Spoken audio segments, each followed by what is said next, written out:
जय हिंद दोस्तों। Finally America ने ईरान के 3 सेंटर्स फोर्डो, नतांज और इस्फहान पर B-2 बॉम्बर से GBU-57 बॉम्ब 13-14 हजार किलो का बॉम्ब डाल दिया, नीचे जाके फट गया। और ये अमेरिका ने, ट्रंप ने कहा कि ये बिल्कुल सक्सेसफुल ऑपरेशन था। और मेरे ख्याल से शायद यही वजह थी जो G7 की मीट से ट्रंप अचानक उठकर भागे थे और हमारे वहां विपक्ष ने कह दिया था कि मोदी से बात नहीं करनी थी इसलिए चले गए। तो ये आपको अब बात समझ में आ गई होगी कि ट्रंप क्यों गए थे। और ट्रंप ने जाकर मुनीर जैसे, जिसे कहना चाहिए सड़क छाप आदमी से, मदरसा छाप आदमी से, व्हाइट हाउस में बुला करके खाना खिला दिया, कुछ शराब वराब पिला दी। और उसमें मुनीर ने कह दिया कि भाई साहब, हम आपको नोबेल प्राइज के लिए नॉमिनेट करते हैं, आपने भारत पाकिस्तान का युद्ध रुकवा दिया, आप शांति के दूत हो। और ट्रंप ने भी अपने आप को कह दिया, मैं शांति का मसीहा हूं, मैंने रुकवाया है, ये किया वो किया, मैं तो हर जगह रुकवाने निकला हूं। और आप जानते हैं कि मुनीर से बात क्यों करी? क्योंकि उनको मालूम है यही कमजोर कड़ी है, यही पाकिस्तान को टॉपल करना चाहता है, पाकिस्तान का मुखिया बनना चाहता है, डॉलर चाहता है। इसको बरगलाया जा सकता है, खरीदा जा सकता है। उन्होंने खरीद लिया साथियों, उन्होंने खरीद लिया। और खरीदने के बाद आप देखिए कि तुरंत ये नहीं हुआ, मुनीर मुश्किल से पहुंचा होगा पाकिस्तान, और इनके B-2 बॉम्बर्स ने, कहते हैं, बिल्कुल मैं पुष्टि नहीं कर सकता, इन्होंने रिफ्यूलिंग पाकिस्तान से की, उड़ान पाकिस्तान से भरी, ऐसी खबरें हैं। मैं बिल्कुल पुष्ट खबरें ये नहीं कह सकता, ये तो सैटेलाइट इमेजेस से पता लगेगा। और ईरान के ऊपर, जिसके लिए कहा जाता था, ईरान कहता था कि पाकिस्तान न्यूक्लियर बम मार देगा इसराइल के ऊपर, इतना कॉन्फिडेंट था और दोस्ती गांठते थे, उसको दगा कर दिया उस ईरान के साथ इसी मुनीर ने, इस पाकिस्तान ने। इसकी थू थू हो रही है। लेकिन ट्रंप ने अपना काम निकाल दिया। शुरू शुरू में लग रहा था कि दोनों एक दूसरे को बेवकूफ बना रहे हैं, आओ बेवकूफ बेवकूफ बनाए करके खेल खेला जा रहा है। वो खेल बड़ी जल्दी खत्म भी हो गया। अब साथियों, 3 बेस तो पाकिस्तान ने, मुनीर ने दे ही दिए अमेरिका को। अब वो इतनी जल्दी वापस तो लेने से रहा। इसके बाद भी, ये आप लिख लीजिए कि इसके बाद भी बॉम्बिंग्स जारी रहेंगी अमेरिका की। इजराइल की तो चल ही रही हैं। क्यों रहेंगी, क्यों चालू रहेंगी? क्योंकि ईरान इस तरह से झुकने वालों में से नहीं है। ईरान क्या करेगा? अमेरिकन बेसेस हैं चारों तरफ, तो चारों तरफ जो अमेरिकन बेसेस हैं, और वो ईरान के पास भी हैं, इराक में भी हैं, जॉर्डन में भी हैं, कई जगह हैं, बिल्कुल अगल बगल खूब सारे बेसेस हैं जहां पे तकरीबन 60-70 हजार अमेरिकी फौजी हैं वहां पे। उनमें से कुछ को ये निशाना बनाएगा, मिसाइल फेंकेगा। और ईरान की मिसाइल पावर दोस्तों बढ़िया है। उसके पास अभी भी 25-30 हजार मिसाइल बची हुई हैं। और इन मिसाइल्स में जो बैलिस्टिक मिसाइल्स होती हैं वो बड़ी डेंजरस होती हैं। बैलिस्टिक मिसाइल्स या सुपरसोनिक मिसाइल्स होती हैं, वो बिल्कुल ऊपर जाती हैं और वहां से फिर वो दोबारा लौटती हैं, कई पार्ट में डिवाइड होती हैं और फिर वो अपने टारगेट पे जाती हैं। उनको इंटरसेप्ट करना बड़ा मुश्किल होता है। उसमें ईरान ने एक महारत हासिल की हुई है, तो ईरान वो काम करेगा। और अमेरिका के बेसेस हैं, ना कि अमेरिका खुद है।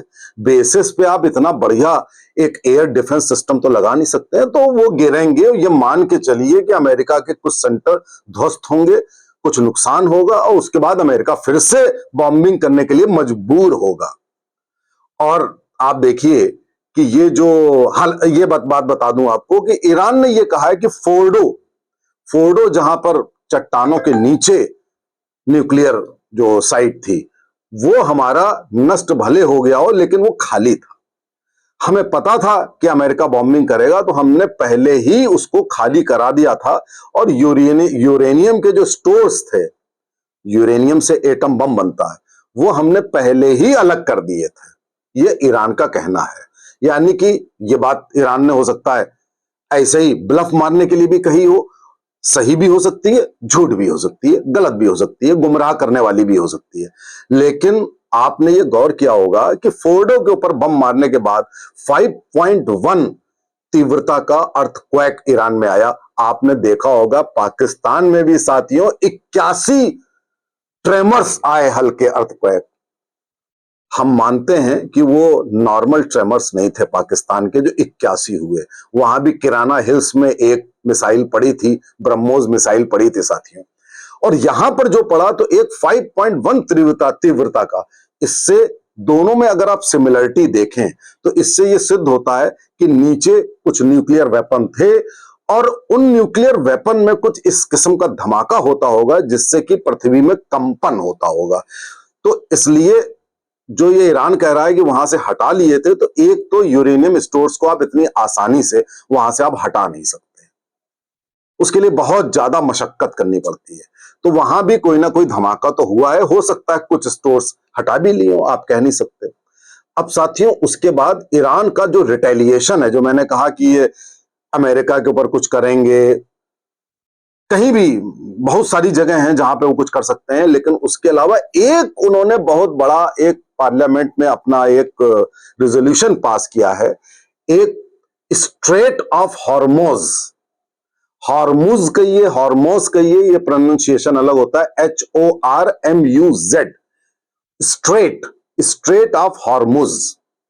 ये एक पतली सी साथियों एक गैलरी होती है, समुद्र की गैलरी।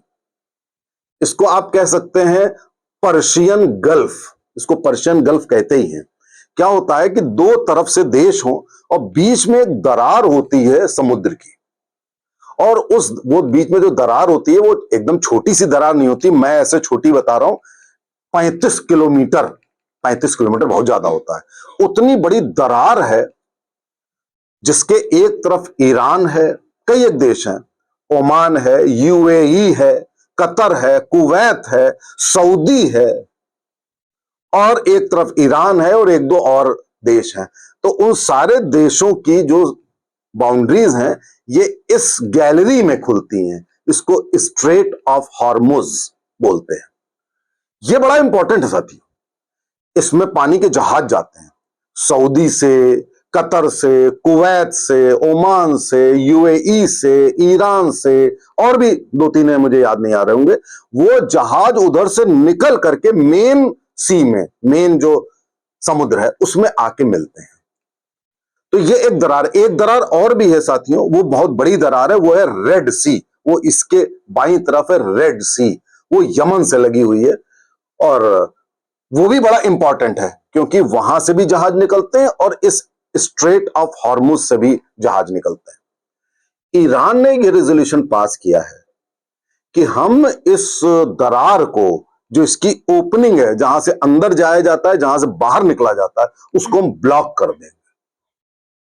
उसको ब्लॉक करने से क्या होगा कि साथियों ये जितने देश मैंने आपको बताए, इनसे जो तेल है, तेल के जहाज निकलते हैं, कहां जाते हैं? चाइना जाते हैं, इंडिया आते हैं, अमेरिका आते हैं, यूरोप जाते हैं, सारे जहाज निकलकर तेल वाहक जहाज निकलते हैं। तो ईरान ने सोचा है कि क्यों ना इसको हम बंद कर दें। 35 किलोमीटर बंद करने के कई तरीके हैं, वो वहां पे पानी के जहाज लगा सकते हैं, वहां कुछ जहाज निकाल के जहाजों का आवागमन रोक सकते हैं, वहां बमबारी भी कर सकते हैं, वहां मिसाइल भी गिरा सकते हैं, जिससे कि सब डर जाएंगे, और वो जब डर जाएंगे तो वो निकलेंगे नहीं, उससे व्यापार बाधित हो जाएगा, और व्यापार बाधित हो जाएगा तो मित्रों क्या होगा कि पूरे वर्ल्ड की इकोनॉमी पे असर पड़ेगा, ऑयल पे असर पड़ेगा, खुद ईरान पर भी थोड़ा असर पड़ेगा। ईरान के ऊपर सैंक्शंस लगे हुए हैं, ईरान बहुत ज्यादा तेल नहीं भेजता है लेकिन फिर भी भेजता है, हमारे भारत के ऊपर भी फर्क पड़ेगा, और सबसे ज्यादा फर्क पड़ेगा चाइना के ऊपर, क्योंकि चाइना को ये सारी कंट्री मिलकर इंक्लूडिंग ईरान ये तेल भेजता है। तो कहने का तात्पर्य यह है कि ईरान ने यह रास्ता अख्तियार किया है, इसको आप इकोनॉमिक सुसाइड कह सकते हैं, कि भाई साहब हम ये काम नहीं होने देंगे। तो क्या होगा, आप सोचिए ईरान की सोच क्या थी। ईरान की सोच ये थी कि ये जो सारे देश हैं ये फिर इजराइल के ऊपर प्रेशर डालेंगे, पूरी दुनिया में प्रेशर डालेंगे कि भाई साहब ये युद्ध बंद करिए, इधर से हमारे जहाज नहीं निकल पा रहे हैं, पूरे दुनिया में त्राही त्राही और महंगाई हो जाने क्या क्या हो जाएगा, तेल नहीं पहुंचेगा, ये है वो है फलाना डिमाका, दुनिया में एक बवाल होगा, बवंडर होगा। लोग कहेंगे इसको बंद करो, और इजराइल के अगेंस्ट हो सकते हैं लोग। लेकिन साथियों ऐसा है नहीं, इजराइल के अगेंस्ट कोई नहीं होगा, इजराइल वहां से दूर है। लोग ईरान के अगेंस्ट होंगे कि तुमने क्यों बंद किया है, लोग ईरान के ऊपर आपत्ति जताएंगे, और लोग भड़क सकते हैं ईरान के ऊपर। ईरान सोच रहा है कि जितने सुन्नी देश हैं उन्होंने हमारा साथ तो दिया नहीं, ऊपर से कुछ भी बोलते रहे, और पाकिस्तान ने तो सामने सामने पूरा दगा दे दिया कि ये तीनों जगह अटैक ही पाकिस्तान मुनीर की जो मीटिंग ट्रंप से हुई उसका फॉल आउट था। तो ईरान की ये सोच है कि हम इन सारे देशों को बरगला लेंगे, ये देश उन लोगों के विरोध में हो जाएंगे, लेकिन ऐसा है नहीं साथी।